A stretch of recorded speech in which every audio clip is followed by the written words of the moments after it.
Hello, everyone. Welcome back to another episode of Wednesday's Winning Woman. Thank you for joining us. Today's winning woman has been in the channel. I've known her for a while. Everyone's going to know who she is. She's done a lot in this space. She's kind of got her hands in a bunch of things in the ecosystem that makes the channel work. So I'm excited for that. As the CEO and founder of Frontline Group, which now includes the contact center, the services division, the technology division, we're gonna get into that, and a West Coast to East Coast transplant. We may even talk a little bit about that. But please welcome Jill Blakenship to this episode. Hey. How are you? I'm doing awesome. Yeah, it's so great to see you. Good. It's good to see you. We've like I said, I have had the pleasure of knowing you for a while and visiting your call centers kind of like early on and watching a little bit of the evolution into the services side of the business. So it's been awesome. It's been awesome. So on the rare chance that there's someone that doesn't know who you are, let's talk a little bit about what you're doing now. Yep. So I'm the CEO of Frontline Group, which now is a combination of three companies: Frontline Call Center, Frontline Services, and Frontline Management. Mm-hmm. It's all around the contact center space. And like you said, I like to get involved where I feel we can add value and that we can work with other companies and professionals. And after 17, almost 18 years in this space, I learned so much. Yeah. And it's always exciting. So it's one of my favorite topics. So yeah. I can't get enough. And I want to add to that a little bit, because you one of the things that I enjoy is not only are you running Frontline, which is I mean, for a lot of the contact center providers, Frontline's number one on their list for services, implementation, everything. So but I also like that, and I say this as coming from a TSB, you're on a few boards, a few advisory councils. And I'll tell you, from sitting on the other side of the table, it's refreshing to have you be a part of those, because sometimes those groups get together and they're like, do they really want to talk? Do they really want to know the truth? Is this just a boondoggle? And I love the fact that you come into those things ready to share, candid feedback that actually helps the supplier, and in my case, help the TSBs get better at providing for partners, and which makes our whole, like I said, our whole channel, our whole ecosystem gets better with that feedback. So thank you for being willing to speak up, although I imagine you're no stranger to that. Well, I think it's important, I mean, I kind of share what's on my mind. Mm-hmm. And I like to be really aware of what's going on. So I feel that input, I mean, it's not the only input, but it's my input. And if there's anything that I can bring to the table that can help in any way, that's really the opportunity to do it. So I don't want to waste anyone's time. Yeah. And let's get to the point. Yeah, I like that. I like that. I think it made for some great sessions when I was in that role. Yeah. And we'll be starting up another one here soon in my new role, I'm sure. So I enjoy them. And I mentioned a little bit about the things that you're doing. You've accomplished a lot. Like I said, you've been very impactful in this space. But if you had to pick one to share for our audience, one accomplishment, and it can be personal or professional, doesn't matter, but something that you look back and go, you know what, I'm glad I did that. Yeah. I'm going to have to say it was really the initial risk. And this was back in 2005, of starting my first company, which was Frontline Call Center. In an industry I really didn't know that much about. I was a single parent with 3 small kids and didn't have a whole lot to bring to the table, so I felt really insecure and like nervous about doing it. I'd kind of scraped together about $40,000 from friends and family, and I just made the leap, and Right. there was no turning back. So I think that I've got to be most proud of that, because that opened the door Absolutely. to everything else. And it was just, I'm really proud of that. Yeah, yeah. As well, you should be. And I'll say this as someone who actually got a chance to visit, right? And That's this is right. for Yes. yeah, for all the people that are watching that know contact centers, they're not usually fun places. Let's just be honest, right? Contact centers are usually stressful environments. The agents kind of don't really want to be there. They're kind of, most of them are doing a job because it's like they're on their way to something else. But that's one of the things we talked about early on when we got a chance to visit your locations out in the Pacific Northwest. I mean, those people were happy. They were enjoying coming to work. They They were, were happy to have a full-time job, is yeah, what they it were was. happy about. And that was really one of the things that motivated me.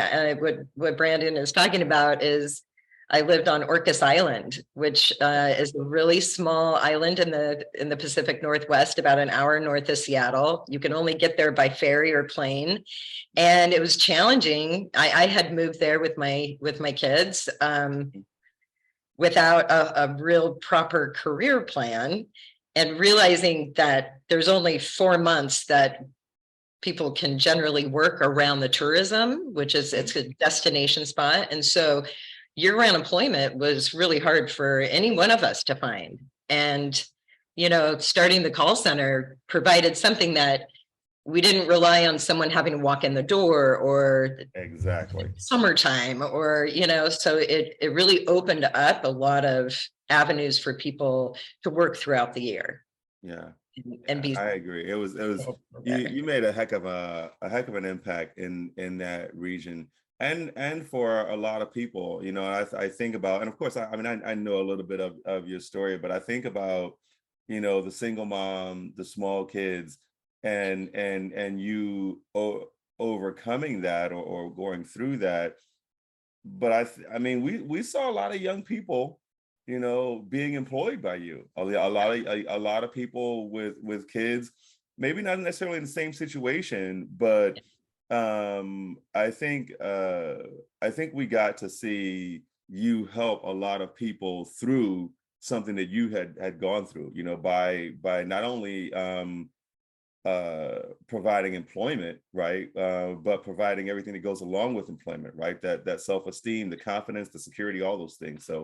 So kudos to you. I mean, that was it's a great start, and I know you're not done, so that's good, right? right.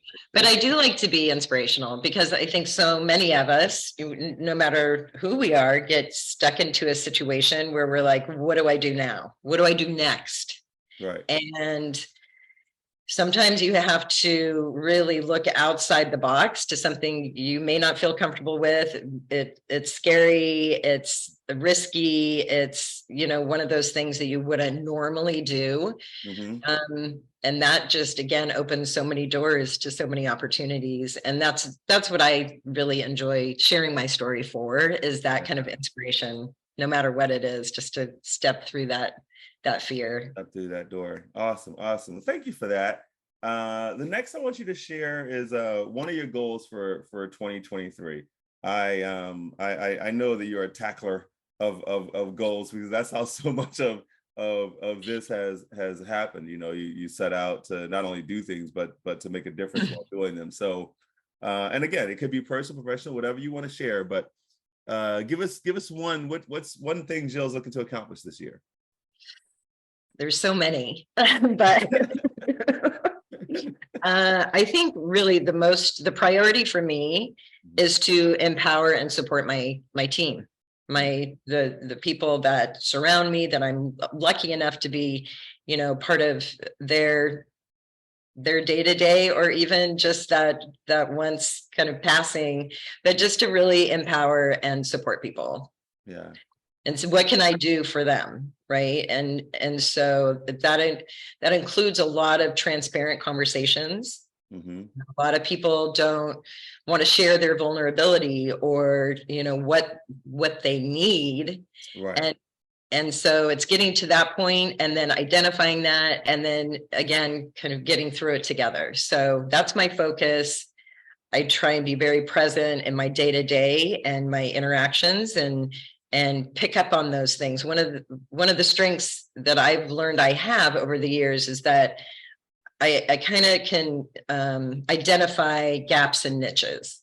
So Mhm. if I go there and can close those gaps or get that person to the next level, then it's a win-win. Yeah, yeah, it is. It is, and I think it's I do think it's a unique ability because, like you said, that it requires both you and the recipient to be a little vulnerable. And Yeah. some people, not some people, a lot of people are not comfortable doing that with the person they see as the boss, leader, manager, whatever the title is, right? Yeah. Sometimes, oftentimes we see the person's title, and it can be a hindrance sometimes to real, like you said, transparent conversations. But I do, again, in my current role, I have the pleasure of working with a lot of your leadership, your team, and so I can I don't know how to say this correctly, but I can see that influence in them, if that makes sense. Yeah. I can see the way they interact with us, the way they lead, and the way they kind of wear the expectations, of success and interaction and development, stuff like that. So it's really We've cool. made it part of our culture. I mean, it Yeah. is something that we can easily pass along. Hmm. We have that control to be able to pass that along to those that we interact with. Yes. Yes. They be customers that, we're building out their platform and, sharing best practices in the industry and like that information. We're all pretty transparent when it comes to that, and which allows that vulnerability to take place. Yeah. So, Yeah. on both sides, some I some agree. some companies don't even know that where their vulnerabilities are. And so Right. by being able to have those conversations, starting with themselves, it Hmm. opens up those gates for I think that. that's where the analytical mind comes in, right? When we can help you Yeah. see things. And speaking of that, I do want to say, because like you said, it is a culture. I've learned it's a culture from listening to you. So this is shameless sharing, but you're thinking like a CEO series. Ah, Um, I yeah. think is great for everyone. I mean, anyone who is a CEO, who wants to be a CEO, because it's a different perspective. It's a different angle than the I'm the CEO, Right. I'm the boss and all you little minions. You know what I mean? Right. I think it's I know people use the term, servant leadership and those types of Yeah. things, but I think it's a very unique perspective. So talk about that for a moment. Yeah. I started that series a little over a year ago on LinkedIn, and it really is just a weekly kind of push or post of usually something that came up that week that Mhm. that really resonated with me and something that I felt might be good to share, because again, as the leaders, very, very often it's you're kind of the lone wolf out there and you don't Right. have a lot of people asking you to share things. Hmm. But on the other hand, there's so many things to share. And I think probably one of the coolest things, I have a friend of mine whose daughter started following. And Ah.